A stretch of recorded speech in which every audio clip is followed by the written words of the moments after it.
पुराने जमाने की बात है। किसी छोटे से गांव में दो दोस्त रहते थे। पहला दोस्त अहमद साधारण जिंदगी जीता था। उसका घर छोटा सा था, कपड़े साधारण और खाना भी मामूली। लेकिन अहमद का दिल बहुत बड़ा था। वो हमेशा अल्लाह पर भरोसा करता, मुस्कुराता रहता और अपने हालात से कभी शिकायत नहीं करता। दूसरी तरफ उसका दोस्त रियाज था। रियाज अमीर था। उसके पास सब कुछ था, सोने की चीजें, बड़े घर और हर तरह की सुविधा। लेकिन उसके दिल में खुदी और घमंड की कमी नहीं थी। वो अपने दोस्तों और गांव वालों को नीचा समझता और कभी मदद नहीं करता। अहमद हर रोज अपने छोटे से खेत और दुकान पर मेहनत करता।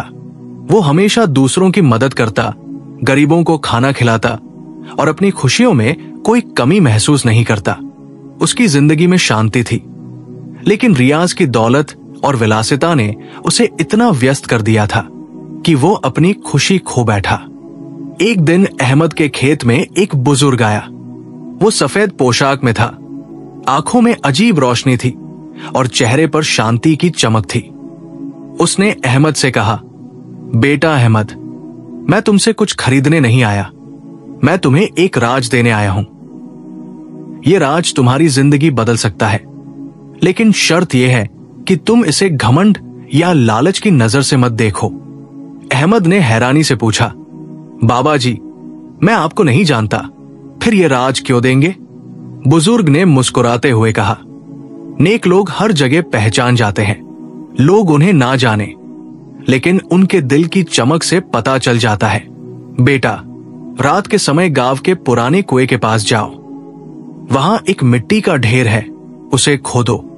जो कुछ मिलेगा उसे अपनी ईमानदारी और नेक नियत के लिए इस्तेमाल करना। अहमद रात को चुपचाप उठा और बुजुर्ग की बताई जगह पहुंचा। उसने मिट्टी खोदी और एक संदूक निकला।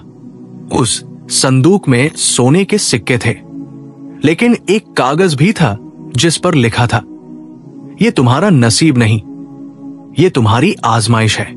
अगर तुम इसे अपने लाभ के लिए उठाओगे तो ये तुम्हें गिरा देगा।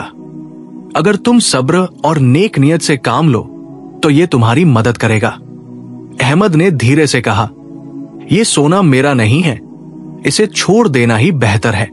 अल्लाह पर भरोसा है कि जो सही है वही मुझे मिलेगा। अगले दिन अहमद फिर अपने खेत और दुकान पर काम करने लगा। उसने सोने को वही जमीन में दफन कर दिया। उसने गरीबों की मदद जारी रखी और सदका देना शुरू किया। रियाज को जब यह खबर मिली तो उसने लालच में खुद वो सोना चुराने का निश्चय किया। रात को वो चुपके से वहां गया और संदूक उठा लिया। उसने सब कुछ अपने लिए रखा। कुछ दिन बाद शहर में खलीफा का फरमान आया। खलीफा ने ऐलान किया कि जो भी इस खजाने के साथ नेक नियत और सब्र दिखाएगा उसे इनाम मिलेगा। जिसने उसे केवल खुद के लाभ के लिए लिया उसे दंड मिलेगा। अहमद का नाम बुलाया गया। खलीफा ने उसे सराहते हुए कहा, तुम्हारा सब्र और नेक नियत तुम्हें बड़ी जिम्मेदारी के लिए चुना है। मैं तुम्हें शहर का काजी नियुक्त करता हूं ताकि तुम इंसाफ कर सको।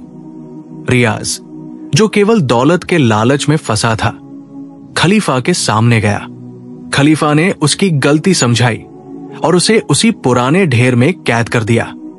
अहमद काजी बन गया और उसने गरीबों और यतीमों के लिए कई मदरसे और खाना खाने की जगह बनाई। रियाज ने भी इस सबक के बाद अपनी जिंदगी बदल दी। उसने सादगी और नेक नियत अपनाई और अहमद के साथ मिलकर लोगों की मदद करने लगा। कहानी से हमें यह सीख मिलती है कि दौलत ही सब कुछ नहीं है। अगर दिल खाली हो तो दौलत भी बोझ बन जाती है। असली ताकत और खुशी सब्र और नेक नियत में है। गुरूर इंसान को गिरा देता है, लेकिन सब्र और सच्चाई उसे बुलंद करते हैं। और जो अल्लाह पर भरोसा रखता है, अल्लाह उसे कभी निराश नहीं करता।